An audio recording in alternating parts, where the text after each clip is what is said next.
Hey everybody, Jason here, and I just wanted to give you a quick update before the episode begins. So in this episode, we're going to be hearing from BK Bass and JD Sanderson. We're talking about their latest book, Remnants, and the book was planned to come out today, March 24th. It may be still on pre-order basis due to the events going on around the world with the COVID-19 and such. They felt it was better to hold off on the per-release. Now, it just depends on what you do. I've been able to log into Amazon and I bought it. It downloaded just fine on my Kindle, but it may not work for everybody going forward. They're getting it fixed right now. So just wanted to give you a heads up that you can go in there, I think, and pre-order. But if it's not working for a little while, for over the next couple weeks, then make sure that you put that book in your cart as something that you want to get in the future, because it's well worth it. And I just wanted you to know in advance that although I'm saying the book is available in the episode, since this episode was put together, things have changed reasonably so. Anyway, just wanted to make sure that you were aware of that. And now on with the episode. The following podcast is a presentation of Project Entertainment Network.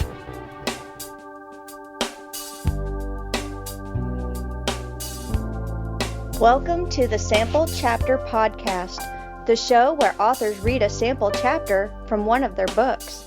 Here's your host, Jason A. Meiske. Hello. Welcome, my friends, to episode 111 of the Sample Chapter Podcast. Yes, indeed, this is the show where authors read a sample chapter from one of their books.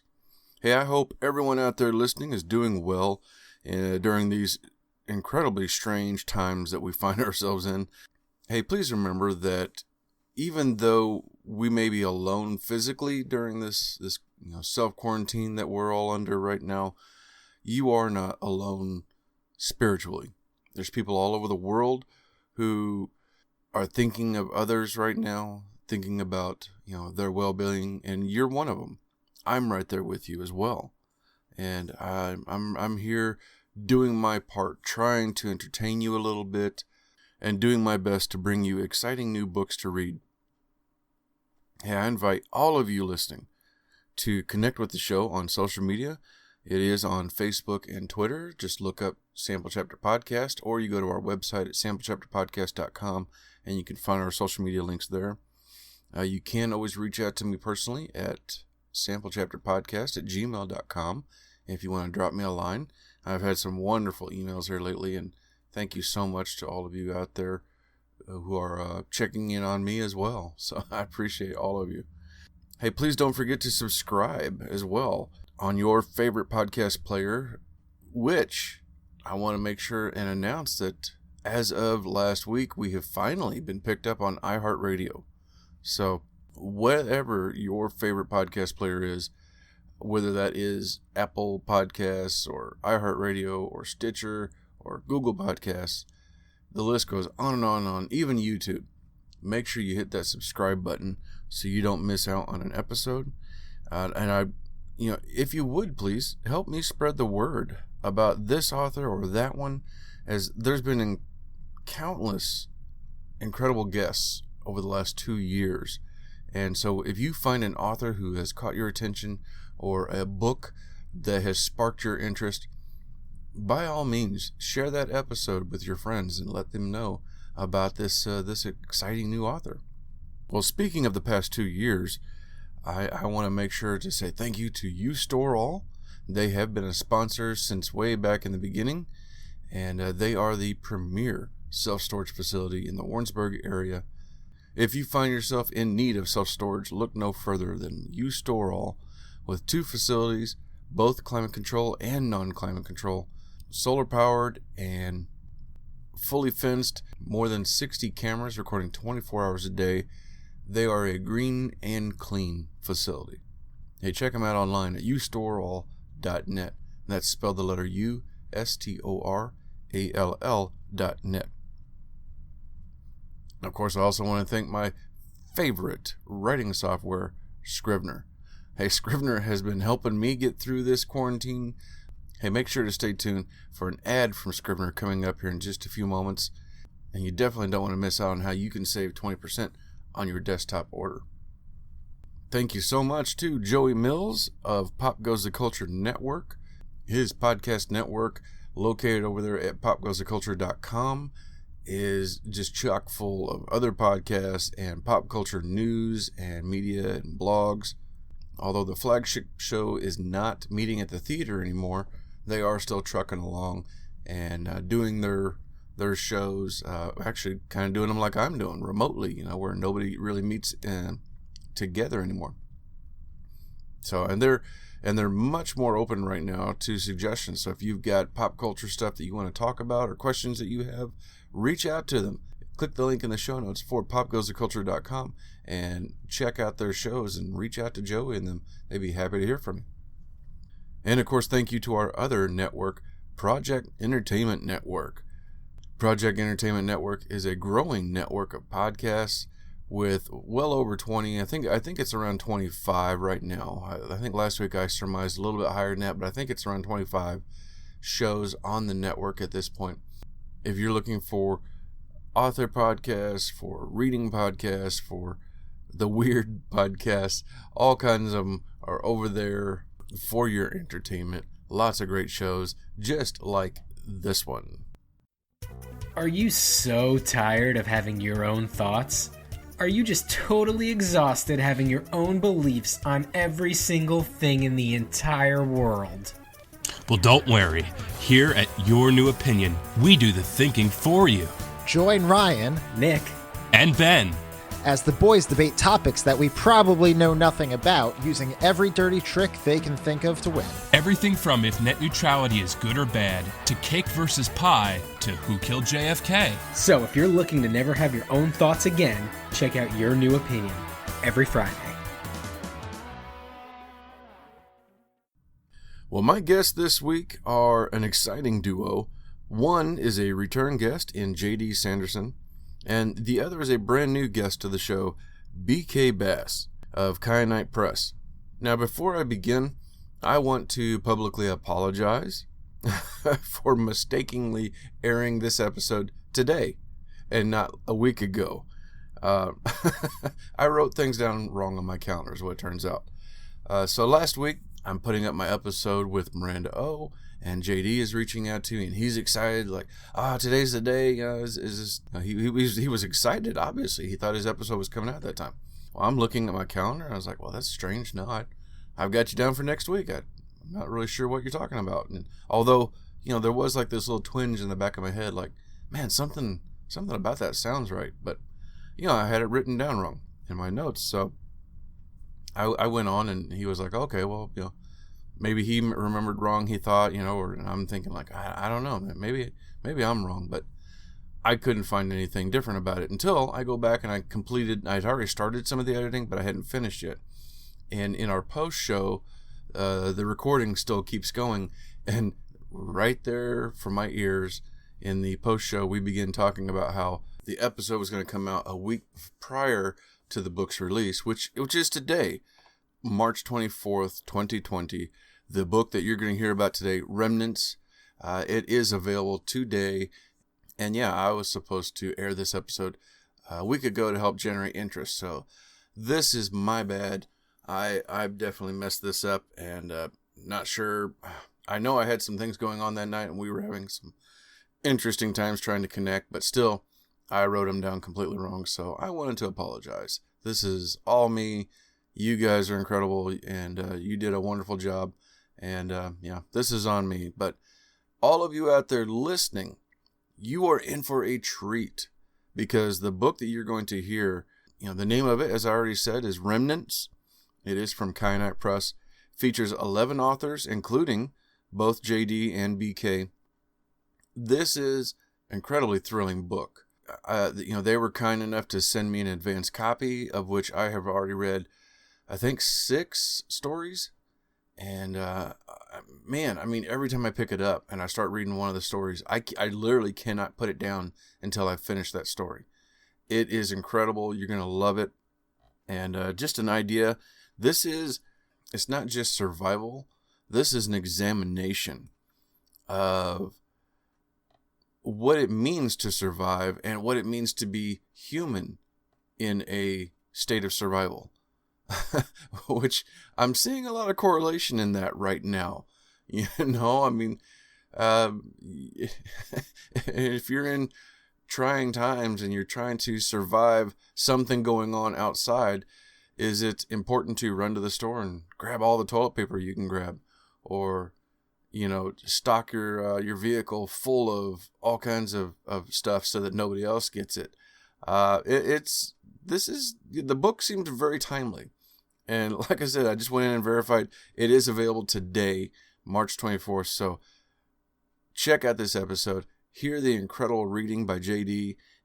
You're going to learn a little bit about BK Bass as well. It's a lot of fun. And stay tuned for that right after a word from our sponsor.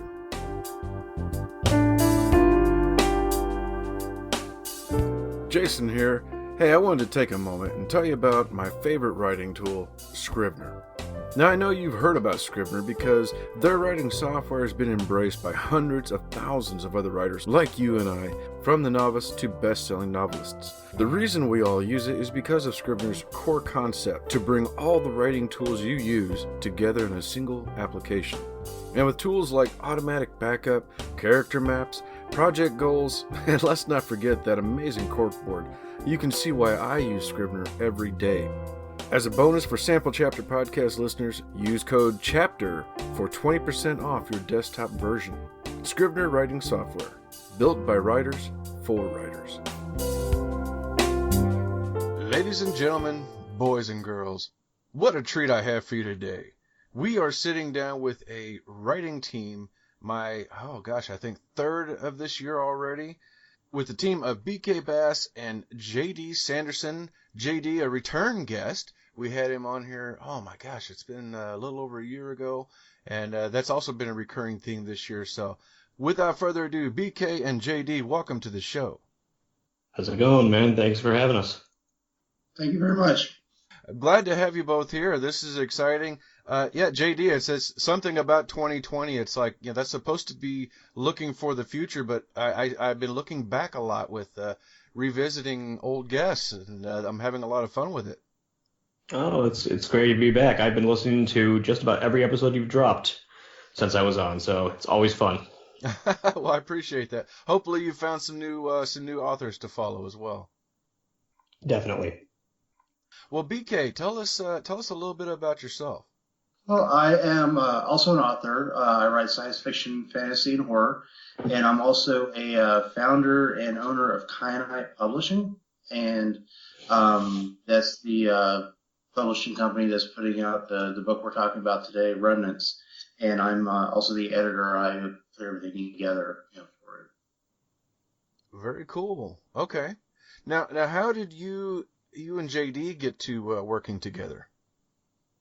BK and I first talked last year or the year before that when actually it was a while ago that the first submissions for Remnants were posted. Wasn't it 2018, BK? Yeah, I want to say it was in 2018 was when we started working on the project and started, put out the world building information and people started working on it.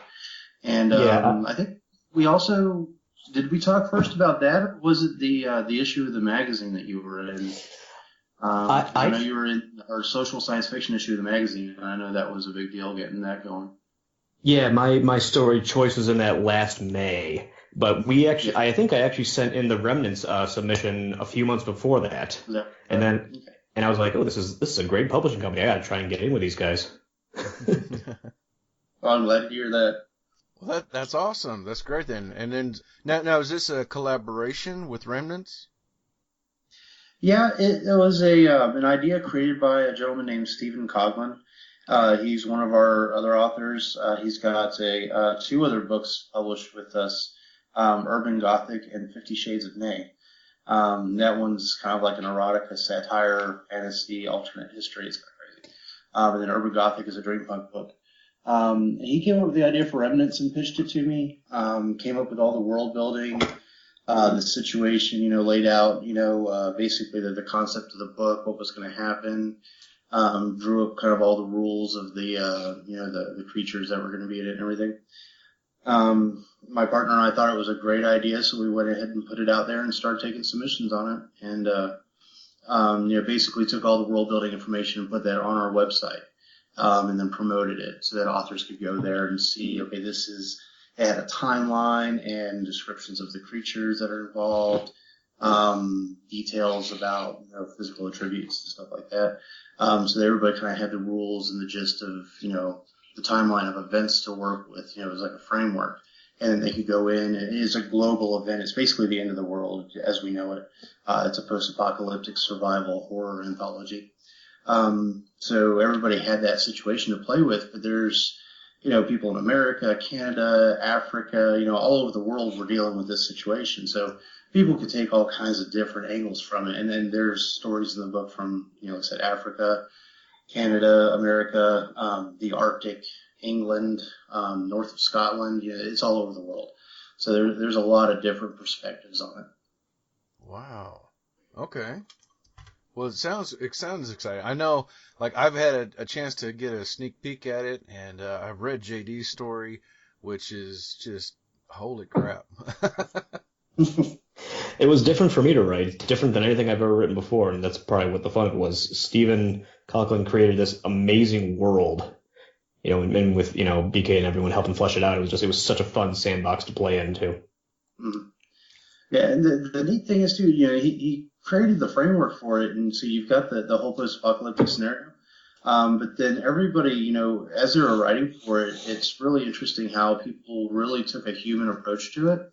And you really got into, personal, really personal stories, families surviving together. There's one with a married couple that they hated each other before this even started. So now they're just putting up with each other after the end of the world. There's people with children, all the stuff. And there's supernatural elements too he put in there. There's ghosts, basically the spirits of the deceased are part of the whole thing. So that's part of it too. So there's these really personal, human, emotional elements that everybody really invested in. So it really, I was expecting, Mad Max with monsters, and I got something completely the other direction that I didn't expect. That's awesome. Yeah, it's great. And it's heartwarming. I mean, you read through it, and it's really the best and worst of humanity all comes through in the book. Yeah, and I was reading a little bit in the foreword, and then checking out, just kind of thumbing through some of the other stories. That definitely seems to be coming through with the whole idea of examining not just the reality of what's happening around the world and the situation, but you're still got human emotions and that reality, and I think somebody says it there in the foreword, how it's an examination of what makes us human and how do we react. Yeah, absolutely. Yeah, and that's I wrote the foreword in that, and like I said, that's something that really struck me and really stood out about all the stories is that it gets into those human emotions and the survival horror aspect. Of course, you got the fear of it, but then you've got the relationships and compassion for strangers and hatred for people that that you can't stand anymore, and all these different elements of people in society that really gets explored with the situation as a backdrop for it. So it kind of brings a whole new level to the title, Remnants. That's not just a throwaway name like, oh, this sounds cool. There's a little bit of a deeper meaning to that, like the human interaction, the what's left of us after an invasion or whatever's happening here. It's really to it. Absolutely, yeah. It's the remnants of humanity, both the living and the dead. Because, like I said, there's spirits, the deceased in spirit form are involved too. It focuses on that human element quite a bit. And then the remnants that's what it's about. It's not about the apocalypse or the monsters. It's about the remnants of humanity. Wow, very, very cool. Well, all right, so JD, I was just taking a look, wanting to verify, episode 56, about a year ago was when we talked. Footstep Echo, you were reading from that. Now, how's things been going for you since then? Pretty good. After that, When we talked, I had actually just started, I believe. Actually, no. I just written the story Choice that appeared in the Kyanite Press issue for May, which I was really proud of. And that story is going to be in a collection that's coming out from Kyanite this December called Around the Dark Dial. It's a dozen stories. That's like a tribute to old time radio, old time science fiction shows that I grew up listening to. And then last year I was also in the middle of writing The Clock's Knell, which is the sequel to A Footstep Echo, which is out now. Yes, and I think you did new covers, didn't you?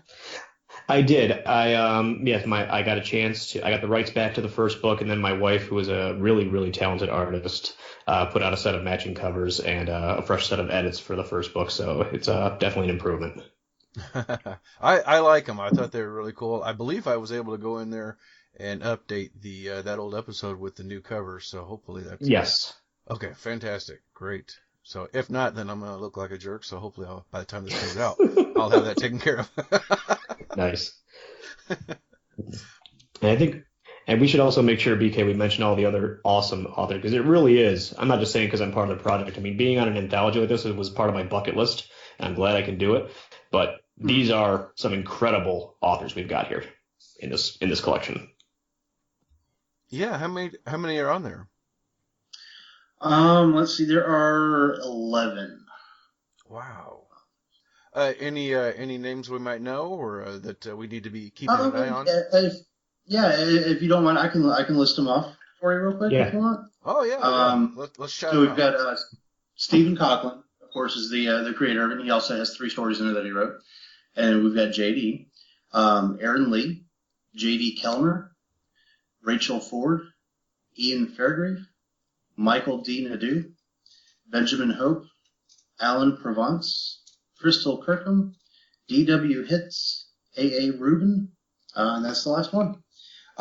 Several of them have appeared in our magazine also, the Kyanite Press, which is a quarterly speculative fiction journal that we do.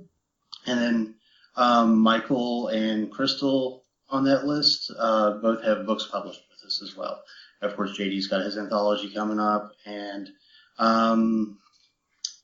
that's everybody that's got other books with us. But yeah, a lot of these guys and gals have appeared in our magazine as well. So really good partnerships that we have with everybody. Fantastic. And I believe I recognize a couple of those names. I think I've heard them before.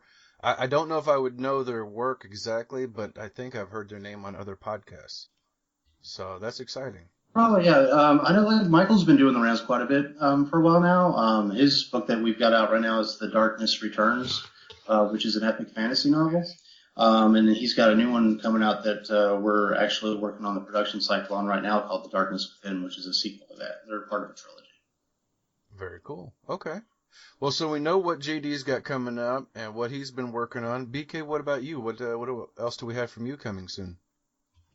Well, I've got my next book coming out is going to be on April 7th, and that is Nightlife, which is the second book in a cyberpunk hard-boiled detective trilogy. The first book was Night Shift, that's already out. It basically takes place in a near future California, where the coast has slid off into the ocean after an earthquake, and what's left of there has been rebuilt to a big megalopolis called New Angeles. And it's basically your typical, murder mystery is the way it starts off, but it works its way from there up into a big government and mafia conspiracy with the Russian mob and the city government working together.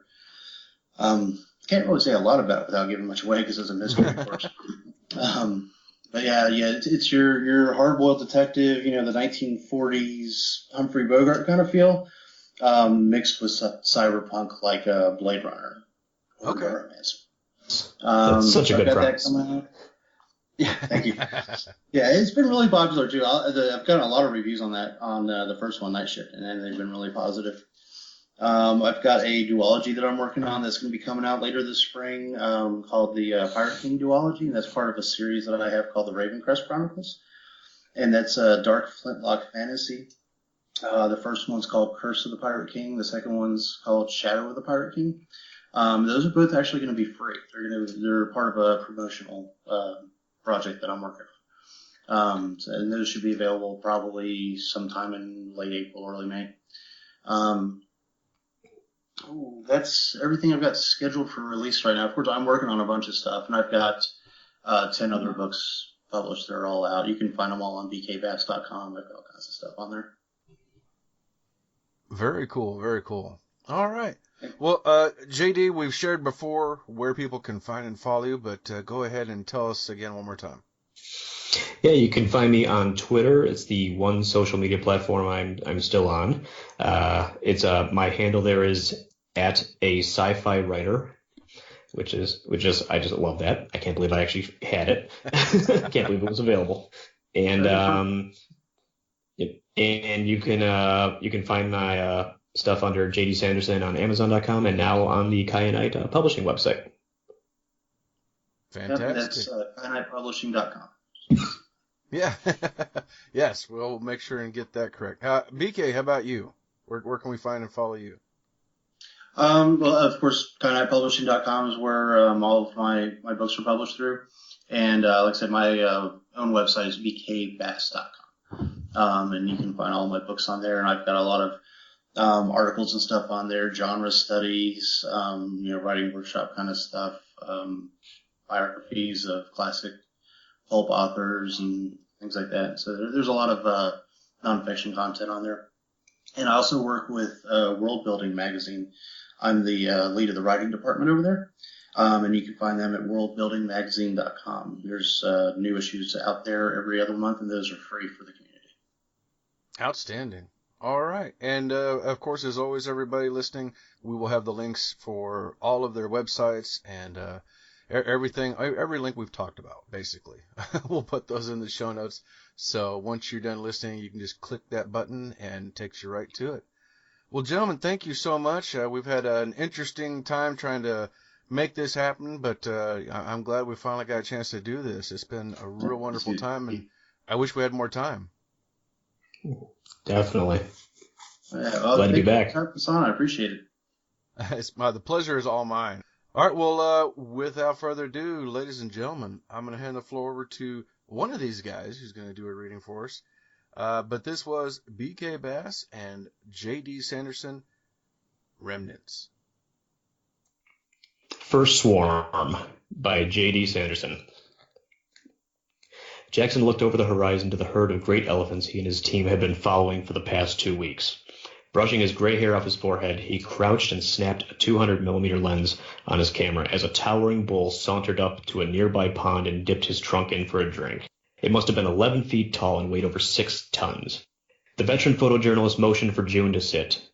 Jackson initially protested the magazine's request he take someone so green on this expedition, but he'd learned to live with it over the past 2 weeks. She placed her cell phone back in her pack and offered Jackson his canteen as he adjusted the lens and snapped the first picture. "Anything?" he asked. No reply. Well, it doesn't matter, he said, with a hint of irritation. We should be back in Nairobi before sunset. Daniel probably just forgot to charge his phone again. Did you get the hotel? No, they didn't answer either. June shook her head, eliciting an irritated huff from her boss. She'd forgotten his favorite telephoto lens back at the hotel and had been hearing about it all morning. Stepped to the side, own came over her shoulder, tucked her hair behind her ears, and placed her hat on her head. The rookie took another step forward, snapping a twig with her foot in the process. Jackson looked up and glared, motioning for her to remain silent.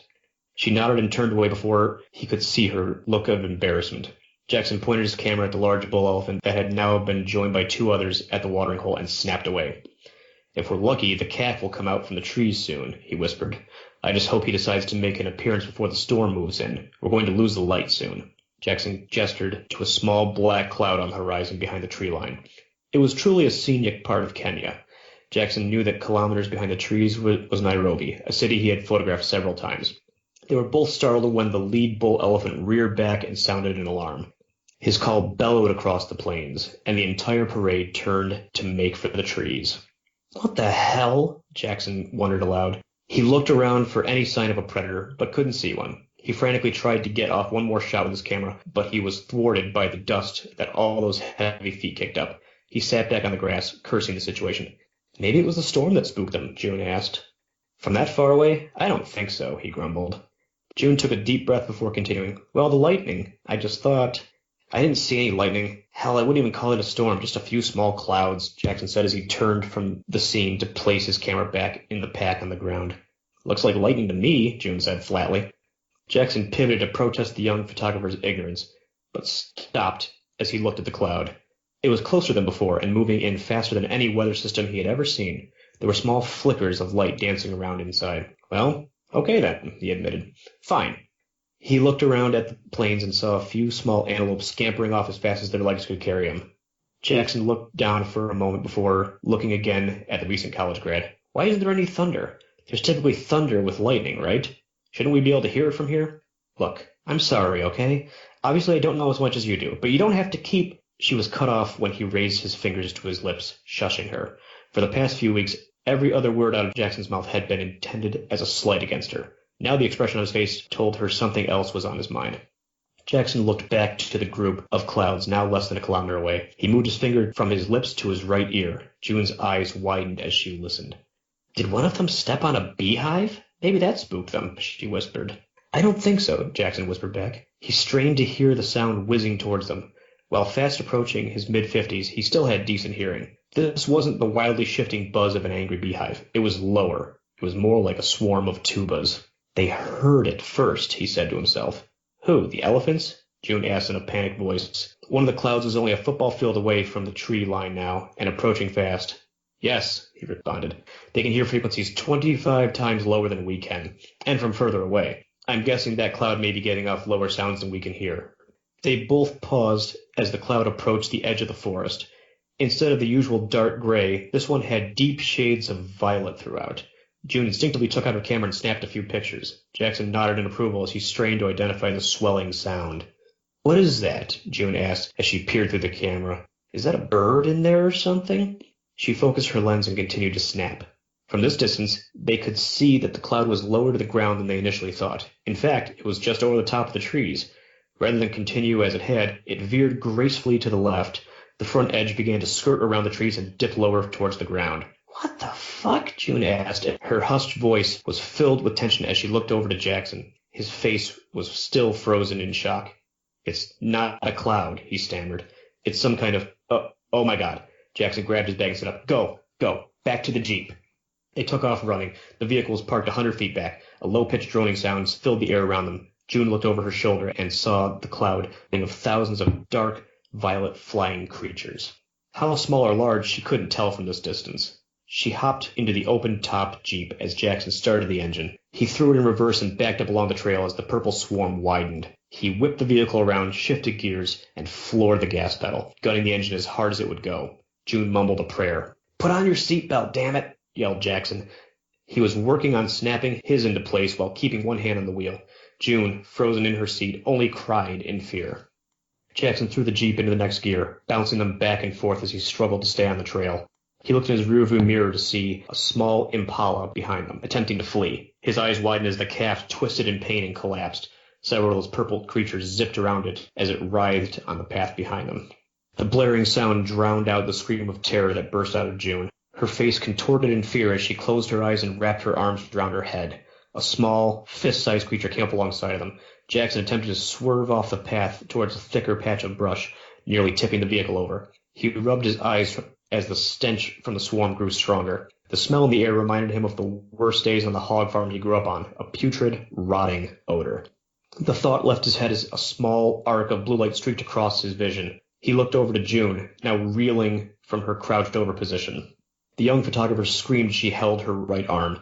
A pair of creatures had landed on her for an instant. They were huge insects, each larger than his fist. Jackson saw a small tail drag behind one of the things as it flew off. He couldn't be sure if she was stung by both or if that flash of light had come from one. She howled in pain as a small lump began to bubble on her skin.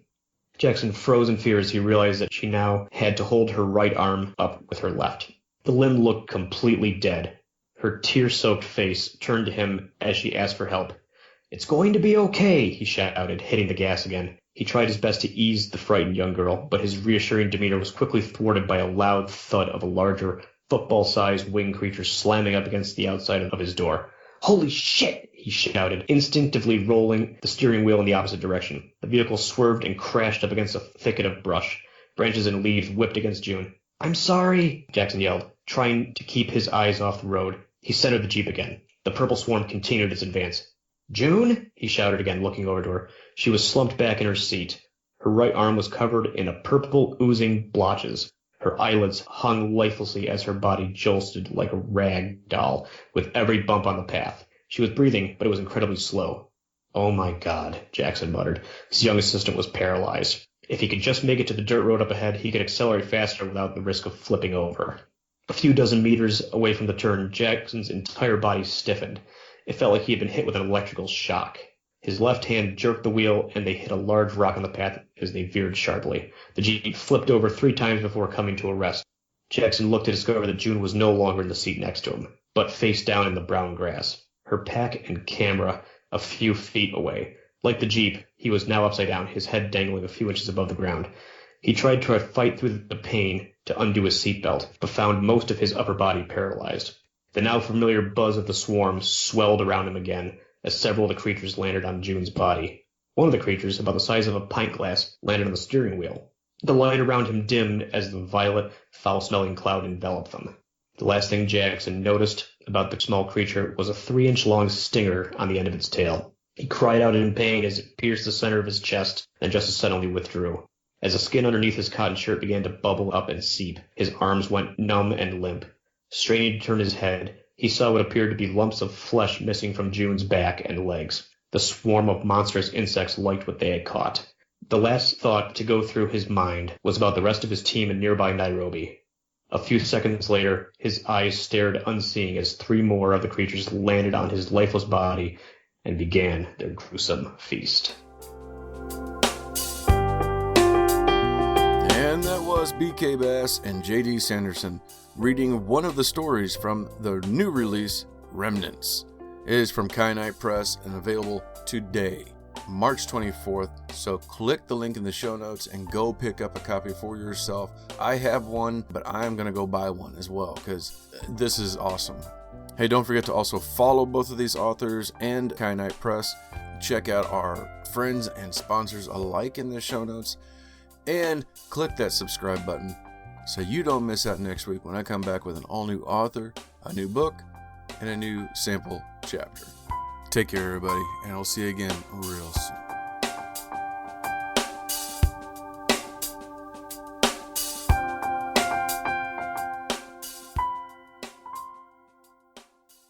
This has been a presentation of the Project Entertainment Network.